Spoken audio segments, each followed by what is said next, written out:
Welcome to the English हाउल। दोस्तों, आप सबका बहुत बहुत स्वागत है आपके अपने यूट्यूब चैनल द इंग्लिश हाउल पर। मेरा नाम है अनुपम दुबे। आज के इस वीडियो में हम एनसीएचएम यानी national council of hotel management and catering technology joint entrance examination 2024 में इंग्लिश का कंप्लीट सिलेबस देखेंगे। जब मैं एनसीएचएम की बात करता हूं तो एनसीएचएम के पेपर पैटर्न में 60 क्वेश्चंस यानी टोटल क्वेश्चंस का 30% अकेले जो वेटेज होता है वो इंग्लिश का होता है।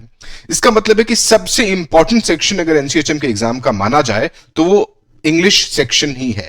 तो आज के इस वीडियो में हम पूरा का पूरा देखेंगे कि क्या क्या टॉपिक्स है जो इंग्लिश में वो प्रिविलेंट है एनसीएचएम में। उसके साथ साथ कुछ स्ट्रेटेजीज भी हम डिस्कस करेंगे जो आपको एनसीएचएम के लिहाज से बहुत ही ज्यादा इंपॉर्टेंट है। तो अगर आप इस चैनल पे पहली बार आए हैं तो प्लीज इस वीडियो को लाइक कर दें और चैनल को सब्सक्राइब कर दें। तो चलिए स्ट्रेट अवे स्टार्ट करते हैं। सबसे पहले हम देखते हैं कि English is one of the major fundamental components of NCHM for topics that come in English. अब हम देखते हैं कि क्या क्या सेक्शन डिवाइड होता है। तो सबसे पहले अगर हम इंग्लिश की बात कर लें तो इसके 30% आ गया और क्वेश्चन आ गया 60।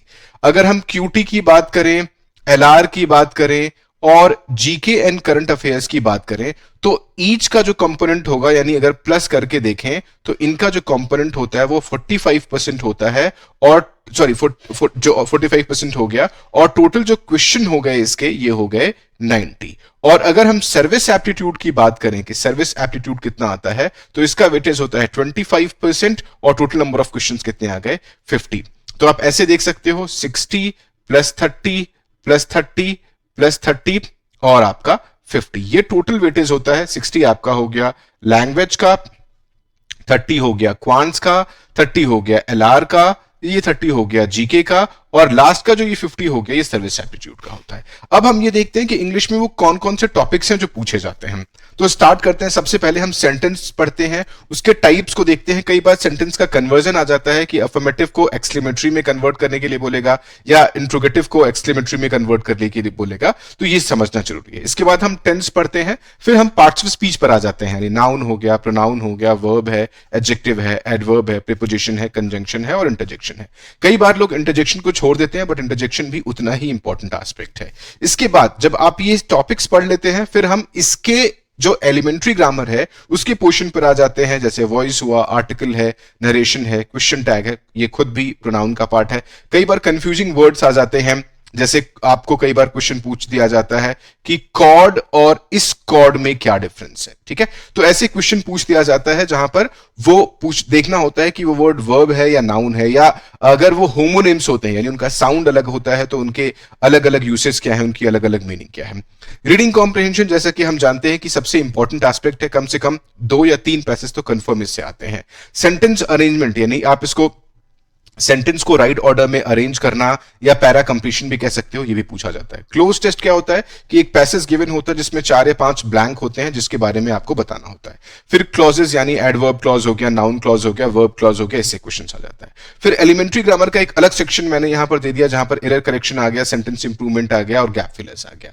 फिर 1-2 बार मैंने ये भी देखा है कि पोएटिक डिवाइसेस से भी क्वेश्चंस पूछ दिया जाता है, तो आपको पोएटिक डिवाइसेस भी पढ़ना पड़ेगा, लिटरेरी डिवाइसेस पढ़ना पड़ेगा जो मेन है, जैसे सिमिली हो गया, मेटाफर हो गया, हाइपरबोल हो गया, ओनोमेटोपिया हो गया, एसोनेंस हो गया, कॉन्सोनेंस हो गया, पर्सोनिफिकेशन हो गया, ये आपको आना चाहिए। एनोलॉजी जो कि लॉजिकल रीजनिंग में भी आता है और इंग्लिश में भी आता है, ये भी एक बेहद इंपॉर्टेंट एस्पेक्ट है इसका। इसके अलावा आपको वोकैबुलरी से क्वेश्चंस पूछा जाएगा for sure, idioms and proverbs पूछा जाएगा, मिसस्पेल्ड वर्ड्स कंफर्म क्वेश्चंस आएगा आपको एनसीएचएम के पेपर में। फिर सिनोनिम एंड एंटोनिम्स हो गया, पैराजंबल कंफर्म पूछा जाएगा, सब्जेक्ट वर्ब एग्रीमेंट हो गया और स्पॉटिंग एरर्स हो गए। यानी ये जो 26 अलग अलग सेक्शन आप देख रहे हैं, आप इसको 24 भी कह सकते हैं, इनसे एक एक 2-2 क्वेश्चंस पूछे जाते हैं। मेरा कहना यह है कि ऐसा कोई जरूरी नहीं कि हर एक सेक्शन से कुछ क्वेश्चन पूछे जाएं, बट पिछले पेपर्स के हिसाब से अगर देखा जाए तो ये टॉपिक्स अगर आप कर लेते हो तो आप ये मान सकते हो कि आपके लैंग्वेज के केस में यानी इंग्लिश के केस में लगभग 90-95% आपका पेपर तैयार होगा और इसके बेस पर अपनी प्रैक्टिस आप कर सकते हैं। अब अगर हम देखें कि क्यों और क्या क्या स्ट्रेटजीज हैं जो इंपॉर्टेंट है और कैसे आप 200 में से 180 के आसपास स्कोर कर पाओगे एनसीएचएम में। सबसे पहले क्या है, आपको इन टॉपिक्स को बहुत थॉरली पढ़ना पड़ेगा। रेगुलर मॉक टेस्ट बहुत इंपॉर्टेंट है और मॉक टेस्ट के साथ साथ उसको एनालाइज करना भी उतना ही इंपॉर्टेंट है। हमेशा एक जो आपका मेंटर है उनके साथ सपोर्ट में रहो, गाइडेंस में रहो, अपना पेपर डिस्कस करो, मॉक टेस्ट डिस्कस करो, पूछो कैसे इंप्रूव किया जा सकता है, और जो डी डे है यानी जिस दिन का एग्जाम है उस दिन के लिए तैयारी करो। कम से कम 3 या 4 अलग अलग मॉक टेस्ट अलग अलग कोचिंग के उसके लिए प्रिपेयर करो, 3 या 4 बुक अलग अलग पब्लिकेशन की वो तैयार करो। कंसिस्टेंसी एक की है, तो आपके पास एक फिक्स टाइम टेबल हो, हर एक टॉपिक आपका पढ़ा हुआ होना चाहिए, प्रैक्टिस होना चाहिए। और यही नहीं कि इंग्लिश में, क्वांट्स में भी, लॉजिकल रीजनिंग में भी, जीके में भी, सर्विस एप्टीट्यूड के सारे सेक्शंस में आपके पास एक फिक्स टाइम टेबल हो। आपको जब आप प्रैक्टिस करते हैं फिर आपके पास रिवीजन का डे भी फिक्स हो। उसके बाद वोकैबुलरी का सेक्शन बहुत इंपॉर्टेंट है, इसको आपको ज्यादा इंपॉर्टेंस देना है। तो आपको वोकैबुलरी के केस में इडियम्स, प्रोवर्ब्स हो गया, एंटोनिम्स हो गया, सिनोनिम्स हो गया, वन वर्ड सब्स्टिट्यूशन हो गया, मिसस्पेल्ड वर्ड्स हो गए। आप ये भी कर सकते हैं कि अपने घर में एक चार्ट बना लें, एक उन वर्ड्स को चार्ट पर लिखें, प्रैक्टिस करें, यूज करें, तब जाकर के आपको ये अच्छे से तैयार हो जाएगा।